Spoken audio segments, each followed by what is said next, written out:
بسم اللہ الرحمن الرحیم واما الاستفہام فهو طلب العلم۔ استفہام کی تعریف کی کہ استفہام کہتے ہیں کسی شے کے علم کو طلب کرنا، کسی چیز کے جاننے کو طلب کرنا۔ ادوات استفہام یہ ہیں: حمزہ، حل، ما، من، متی، ایانا، کیفا، اینا اور انا، کم اور ایون، یہ ادوات استفہام ہے۔ اب ان میں سے ہر ایک کی تفصیل بیان کرتے ہیں کہ حمزہ کس لیے آتا ہے۔ حمزہ تصور یا تصدیق کو طلب کرنے کے لیے آتا ہے۔ تصور کہتے ہیں مفرد کا ادراک، مفرد کو جان لینا۔ جیسے کہیں علی مسافر ام خالد، کیا علی مسافر ہے یا خالد ہے۔ ایسا آپ اس وقت بولتے ہیں جب آپ کو پتہ ہو کہ سفر کسی ایک نے تو کیا ہے، علی نے یا خالد نے، لیکن آپ تعیین جاننا چاہتے ہیں کہ کس نے سفر کیا ہے۔ چونکہ مقصد تعیین مطلوب ہوتی ہے اور اسی وجہ سے جواب میں تعیین ہوگی، چنانچہ کہیں گے علی یا کہیں گے خالد۔ تصدیق کہتے ہیں نسبت کا ادراک، جیسے اسافر علی، کیا علی نے سفر کیا۔ ایسا آپ اس وقت بولتے ہیں جب آپ یہ پوچھنا چاہتے ہیں کہ سفر ہوا کہ نہیں ہوا۔ چونکہ مقصد یہ پوچھنا ہے کہ سفر ہوا کہ نہیں ہوا، اسی وجہ سے جواب میں کہیں گے نعم، جی ہاں، یا جواب میں کہیں گے لا، نہیں۔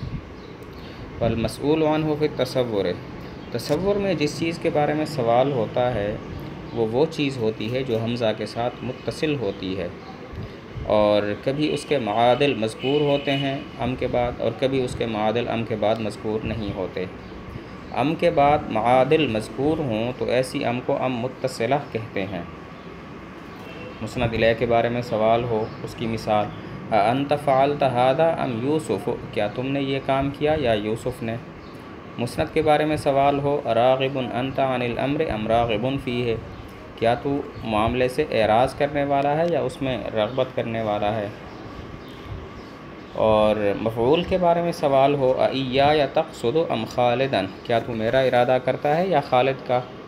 حال کے بارے میں سوال ہو راکبا جئت ام ماشیا، کیا تم سوار ہو کر آئے یا پیدل۔ ظرف کے بارے میں سوال ہو یوم الخمیس قدمت ام یوم الجمعۃ، کیا جمعرات کے دن تم آئے یا جمعہ کے دن۔ تو یہ تو مثالیں ہیں کہ جب ام کے ساتھ معادل مذکور ہوں۔ ام کے ساتھ معادل مذکور نہ ہوں، اس کی مثال، پہلی مثال ہے انت فعلت ھذا، کیا تو نے یہ کیا۔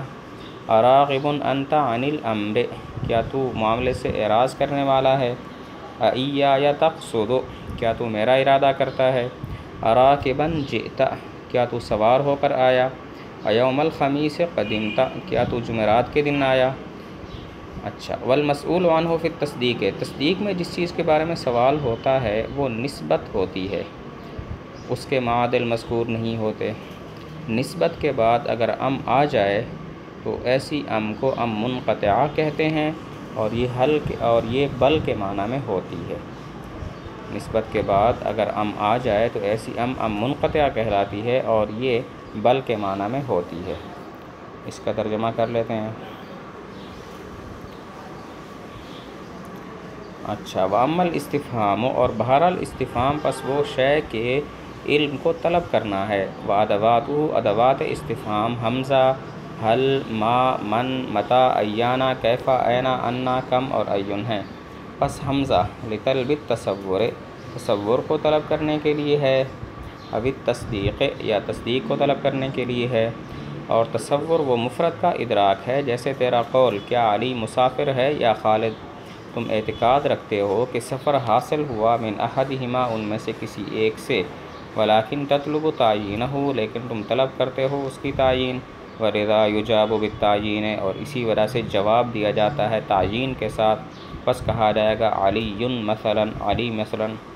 والتصدیق هو ادراک النسبت، اور تصدیق وہ نسبت کا ادراک ہے۔ نحو اسافر علی، جیسے کہ علی نے سفر کیا۔ تستفہم عن حصول سفر وعدمہ، تم پوچھ رہے ہو سفر کے حصول اور عدم حصول کے بارے میں۔ ولذا یجاب بنعم او لا، اور اسی وجہ سے جواب دیا جاتا ہے نعم کے ساتھ یا لا کے ساتھ۔ والمسئول عنہ فی التصور، اور وہ چیز کہ جس کے بارے میں سوال کیا جاتا ہے تصور میں، ما یلی الحمزہ، وہ چیز ہوتی ہے جو حمزہ کے ساتھ متصل ہو۔ ویکون لہ معادل، اور اس کے لیے معادل ہوتے ہیں۔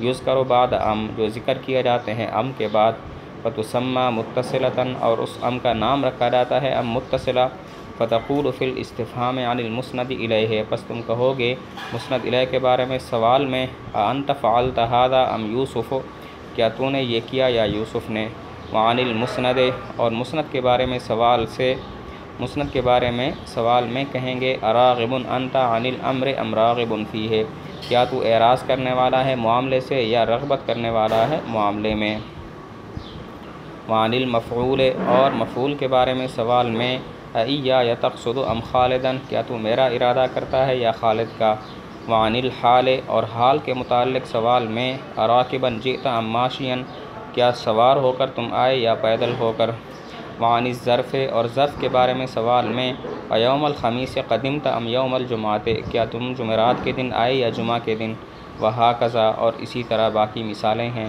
وقد لا یذکر المعادل اور کبھی معادل ذکر نہیں کیے جاتے، نحو انت فعلت ھذا جیسے کیا تو نے یہ کیا، اراغب انت عن الامر کیا تو اعراض کرنے والا ہے امر سے، اییا تقصد کیا تو میرا ارادہ کرتا ہے، اراکبا جئت کیا تم سوار ہو کر آئے، یوم الخمیس قدمت کیا جمعرات کے دن تم آئے، والمسئول عنہ فی التصدیق اور وہ چیز کہ جس کے بارے میں سوال کیا جاتا ہے تصدیق میں النسبت وہ نسبت ہے، ولا یکون لها معادل اور اس کے لیے معادل نہیں ہوتے، فإن جاءت ام بعدها پس اگر ام آ جائے اس نسبت کے بعد قدرت منقطعۃ تو اس ام کو مقدر مانا جاتا ہے ام منقطع، وتکون بمعنی بل اور وہ بل کے معنی میں ہوتی ہے۔